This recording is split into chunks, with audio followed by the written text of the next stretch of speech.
Buenas noches. También agradecer a la Academia por la invitación y englobando los procedimientos de mínima invasión, vamos a hablar de las válvulas transcatéter, que el beneficio de estos procedimientos es evitar la mortalidad a los pacientes, principalmente pacientes de alto riesgo. Bueno, primeramente la declaratoria, no hay ningún conflicto de intereses y a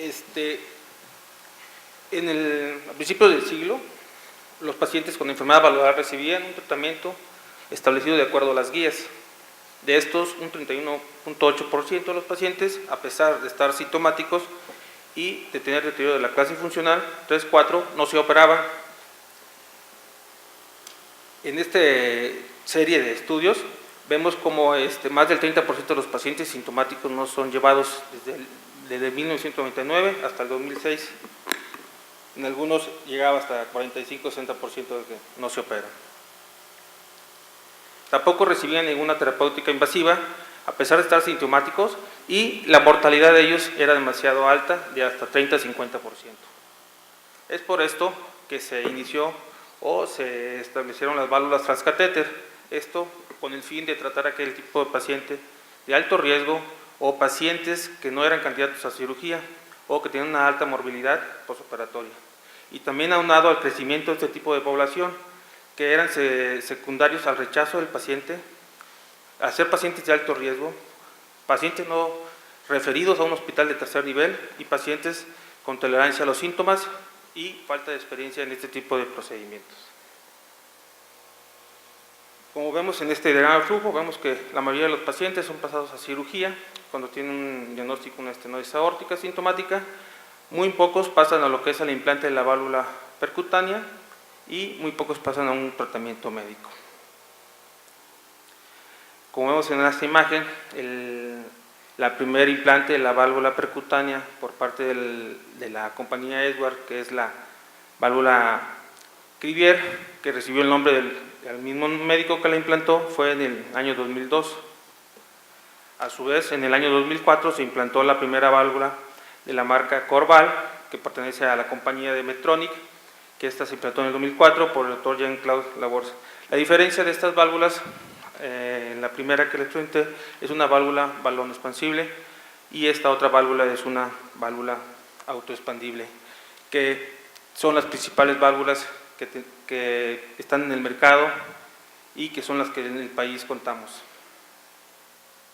Como vemos la evolución de las válvulas, desde la primera, que era la primera generación, que se llamó la Crivier, que era hecha de poliuretano, posteriormente vino la segunda generación y el avance de ellas, hasta establecerse la que actualmente está en el mercado, que es una prótesis balón expandible de acero inoxidable, que es una bioprótesis que tiene características de fuerza radial y de optimización de la altura de la falda, para esto reducir así lo que es las fugas paravalvulares. Las válvulas son de pericardio bovino, tratadas con Thermafix, que es un proceso para evitar la calcificación pronta, y las mediciones son de 23 y 26 milímetros, y esta válvula en particular puede ser un abordaje transfemoral o un abordaje transapical. Vemos que actualmente hay en estudio algunas otras nuevas válvulas por parte de la misma compañía, que todavía no se encuentran en el mercado y aquí en México. La otra válvula que hablamos es la autoexpandible, que es la válvula Corval. Es una válvula de pericardio porcino, trivalva. Está hecha de un stent nitinol autoexpandible, tiene un triple sellado y su longitud varía de 50 a 55 milímetros dependiendo de la talla de los pacientes. Esta válvula ha evolucionado principalmente en lo que es en el diámetro del sistema de liberación, que es de 24 frames hasta 18 frames.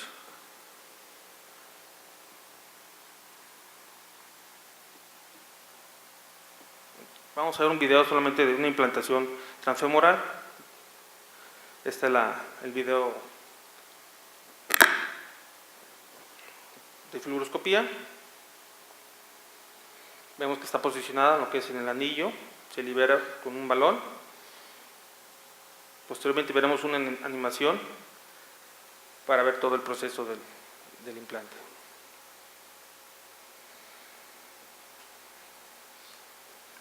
Vemos cómo está enfermedad de la válvula, la estenosis calcificada,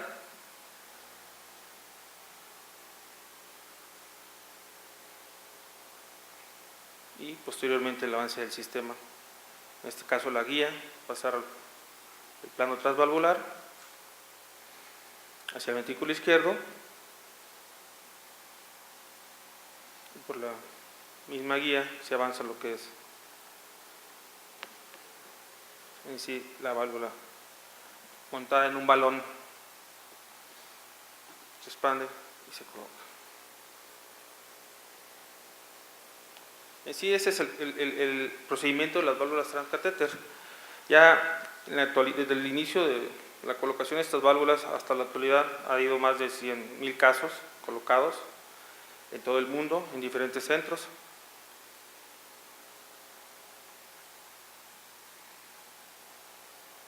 Ahí vemos la colocación.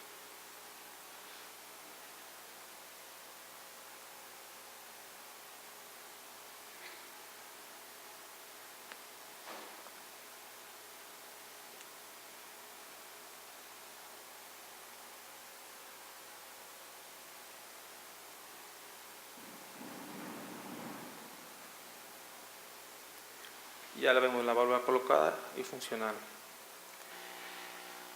Pero bueno, hablaremos de algunos tópicos controversiales en relación a este procedimiento.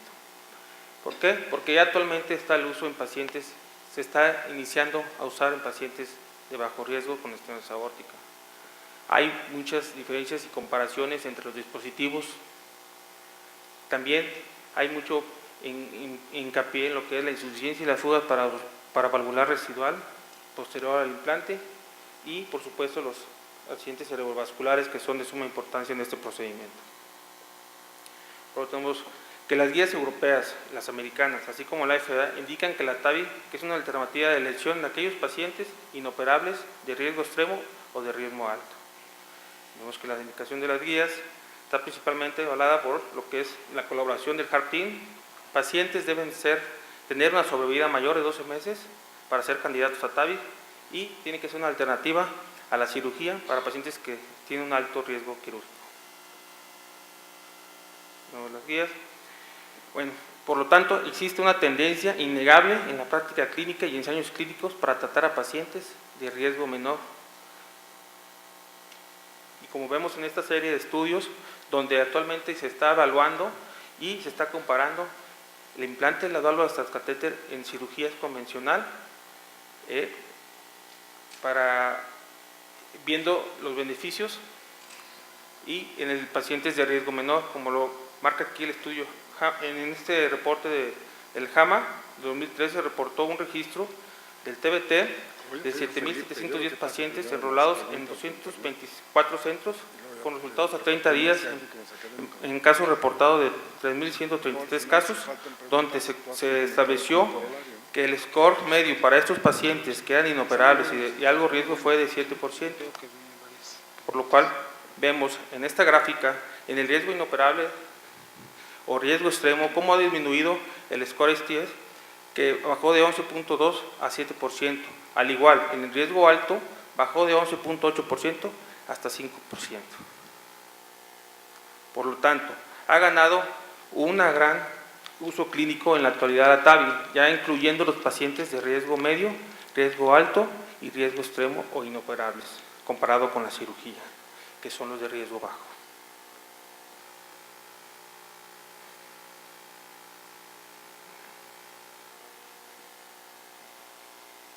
Hechos. Datos recientes en pacientes de menor riesgo sugieren resultados tal vez similares a la cirugía convencional. Como lo muestran estos estudios, el PIASA, el OBSERVA y la TIP, donde vemos que se estableció una comparación en pacientes sometidos a una cirugía y a TAVI con el mismo score y el Euroscore y con resultados muy similares a 30 días de mortalidad. Vemos que casi son iguales los resultados en aquellos pacientes de bajo riesgo. Y vemos cómo ha habido un impacto en la experiencia de los nuevos dispositivos relacionados con las complicaciones vasculares, desde un 15.3% hasta un 8% en fase temprana de experiencia y de un 5 hasta 1% en fase posterior de la experiencia. Por lo tanto, las controversias, ¿es la evolución de la TAVI hacia pacientes de riesgo bajo o es una descontrolada o malintencionada por parte de los intervencionistas fuera de control o es una consecuencia de una mejor selección de los pacientes? Deberíamos esperar los resultados de dos ensayos controlados aleatorizados como es el PARRE y el SURTAVI antes de ajustar las indicaciones y también pensar qué tan bajo es el riesgo bajo. En parte, otro tópico es la comparación entre los dispositivos.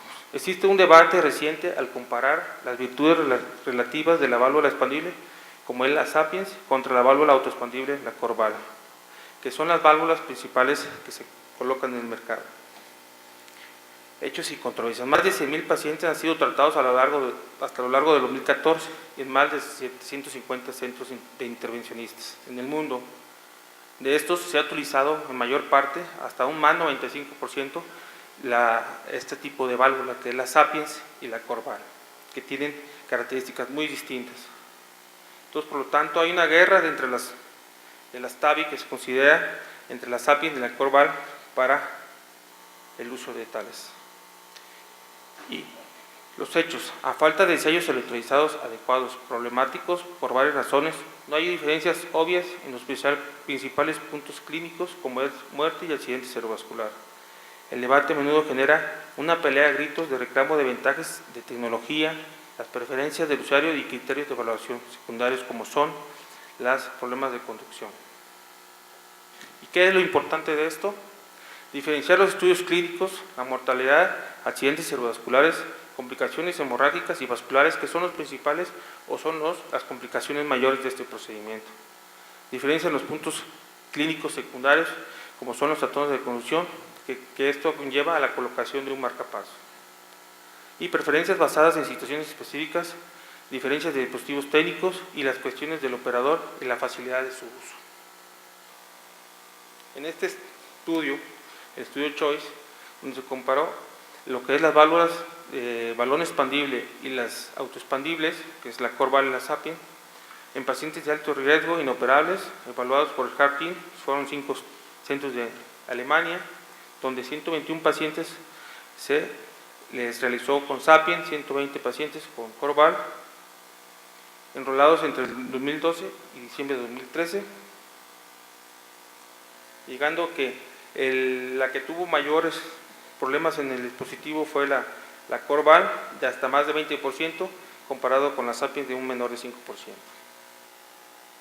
Las controversias. En un futuro cercano, muchos otros dispositivos tal vez expandirán el debate, porque ya que en la actualidad hay en estudio, o ya algunas ya se están utilizando, en Europa principalmente, las nuevas válvulas expandibles, las balones expandibles, las nuevas generaciones. ¿Qué controversias tenemos? Que existen razones de peso que indiquen que sea que la Sapiens o la Corval es el sistema TAVI de batalla. ¿Cuál debería ser el estándar de evaluación de los dispositivos? Utilizar en pacientes de alto, moderado o bajo riesgo. ¿Cuándo deben los factores socioeconómicos involucrarse? Y necesidades de ensayo de dispositivo contra dispositivos para evaluar y determinar cuáles son las zonas apropiadas. En relación a las fugas y insuficiencias valvulares, tenemos que la insuficiencia valvular se asocia a un incremento de la mortalidad.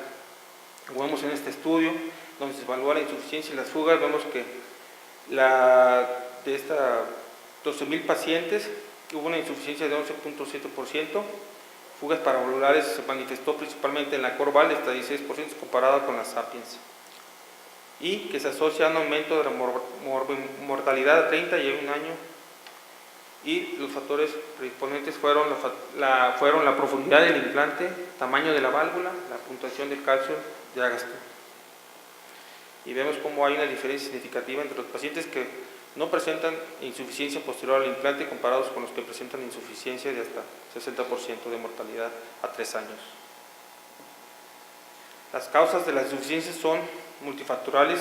Los factores predictores pueden ser identificados mediante el eco, la tomografía multicorte, y vemos cómo algunas de las características que llevan a la insuficiencia o las fugas paravalvulares, que es el mismatch un sitio incorrecto del implante o una expansión incompleta de la válvula. Algunas características dentro del paciente, como es el calcio, el tejidos, factores del procedimiento como es la técnica de liberación, algoritmo de medición y principalmente el diseño de la válvula y las mediciones que están hechas por ecocardiograma y angiografía o resonancia. La evaluación intra y postprocedimiento resulta problemática y controversial con el algoritmo óptimo de manejo. La frecuencia de la insuficiencia valvular está declinando rápidamente, esto es debido a los nuevos dispositivos de TAVI.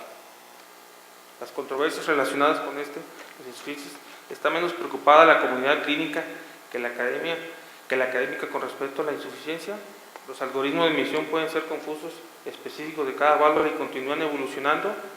Podrán los predictores de insuficiencia paravalvular ayudar a perfilar la selección de las válvulas en el futuro y si ha sido este problema temporal resuelto por la tecnología.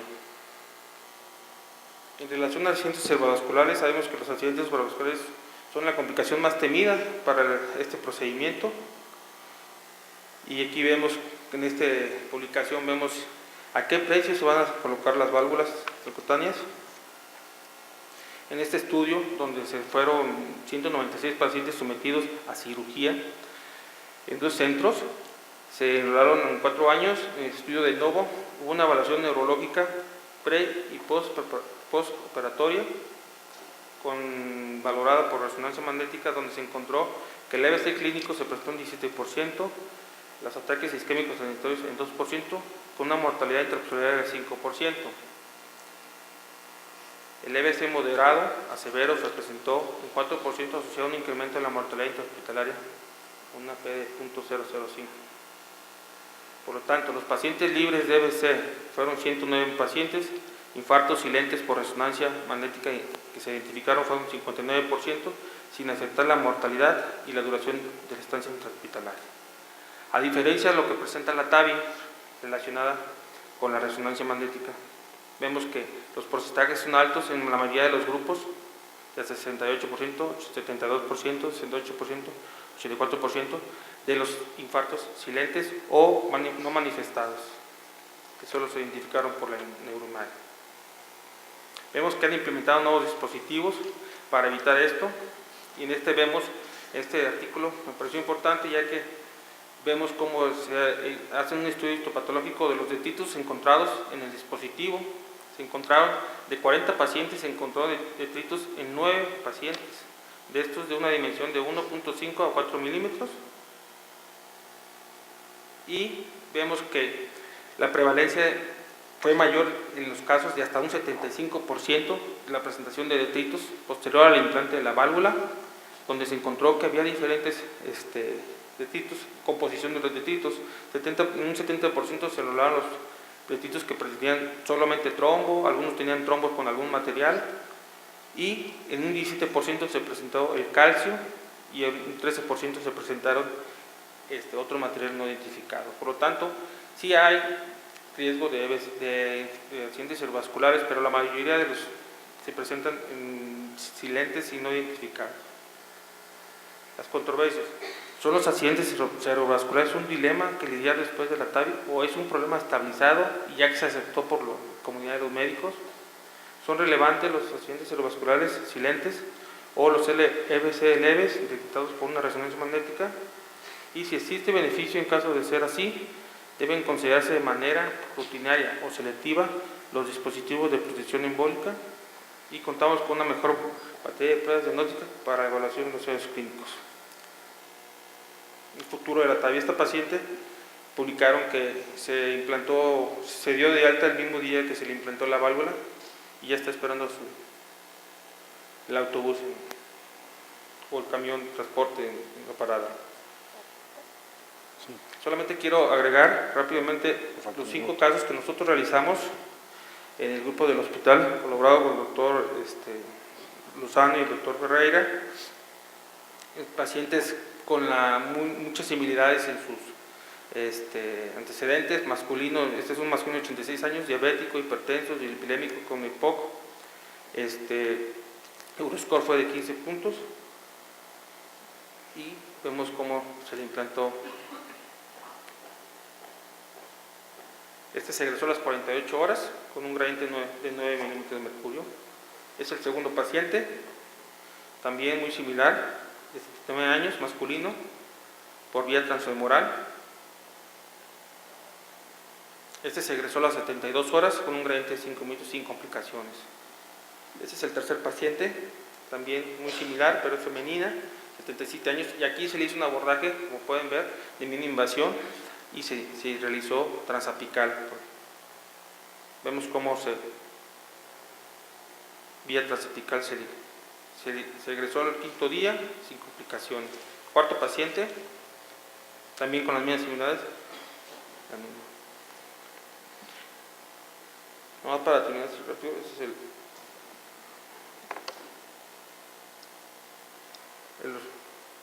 el resultado de nuestra serie o pequeña serie.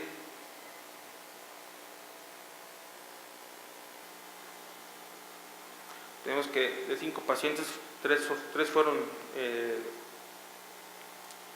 mujeres, todos con las mismas características, ninguno sin complicaciones.